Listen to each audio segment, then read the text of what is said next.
Hello, my name is Andrea Meter. Today I'm going to be doing a toy analysis of bubbles. I felt bubbles were most appropriate for the ages of 6 months to 7 to 8 years old. Although infants cannot blow their own bubbles, an adult can blow them for the infant, and the infant can visually track and point in the environment to where the bubble is. I did not feel that there was an association for gender or culture with bubbles. Either gender and any culture would benefit from the use of bubbles as an activity. Gross motor skills and fine motor skills needed for the toy will obviously vary depending on how the activity is structured and what they're doing with the bubbles. Gross motor skills can include running, jumping, squatting down, kicking the bubbles, reaching up really high to grab them. There's lots of different things that you can do with bubbles and different games you can play, which will obviously lead to differences in what motor skills they are using. Fine motor skills will come in handy when they are opening the bubble can. They will need to grasp the top of the bubble can and open the top. They will also need to pinch the wand and pull it out of the tube. They will need to also have some hand coordination when placing the wand back into the bubble can. Cognitive requirements for the toy. I did not really feel that there were cognitive requirements needed ahead of time. I felt that cognitive requirements or cognitive skills can be developed through the use of bubbles. You can help the child learn different directional terms, kind of where the bubble is in location to them. You can ask them, where is the bubble at? And they may say, the bubble is above me, or next to me, or behind me. So you can help to develop cognitive skills that way with the bubbles.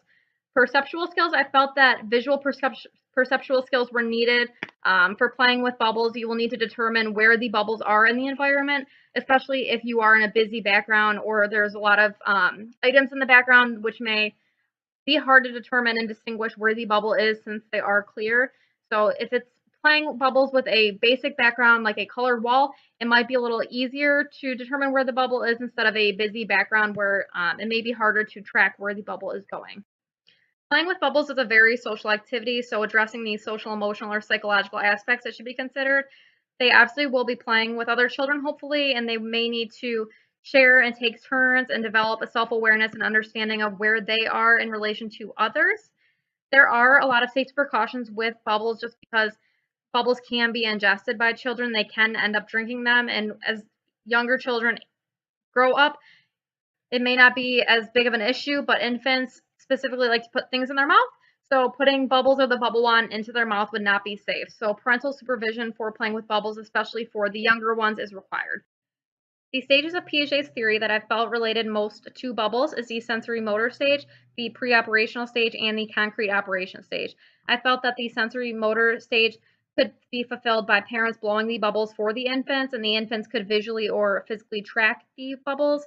The pre-operational stage could be used when children are using their imagination and playing pretend with the bubbles, pretending they're bugs in the air and they're trying to smash the bugs.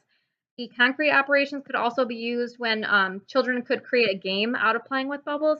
They could see how many bubbles they can collect in a certain amount of time. The stages of Parton's theory that I felt that bubbles corresponded with most was pretty much everything except for associative. Onlooker, the infant or child could watch another person playing with the bubbles. The solitary stage, the child could play with the bubbles alone. The parallel stage, the children could play they could play with bubbles with each their own bubble tube. So they're playing, but they're separate. They're playing separately with their own bubble tube. And cooperative, they could play together, sharing one bubble can. The one way that I would adapt this activity for a child with a disability, if a child does not have use of their upper extremities or has not fully developed their fine motor skills, you can there are bubble machines that have pumps that you can step on instead of using your hands and fine motor skills to open a bubble tube. There are also bubble machines that you can simply turn on that will create bubbles and spew them out into the environment. So children can still visually look at them and track them, or they could physically move their bodies towards them. I definitely would recommend this toy. I feel that this toy really does involve many skills that children do need to develop: gross motor skills, fine motor skills, social skills, language skills, cognitive skills. And I feel that this activity could be really used in settings that require soothing. Deep breathing can also be taught using bubbles. So the child could open the bubble can and hold the wand and practice deep breathing by blowing slowly and deeply into the bubble wand and creating bubbles that way, which can create a soothing environment. It also teaches cause and effect. So as you blow the bubble out, then you pop it, the bubble is gone. So teaching those skills are very important to children. So I felt that this is a great toy that children of a lot of different ages could benefit from.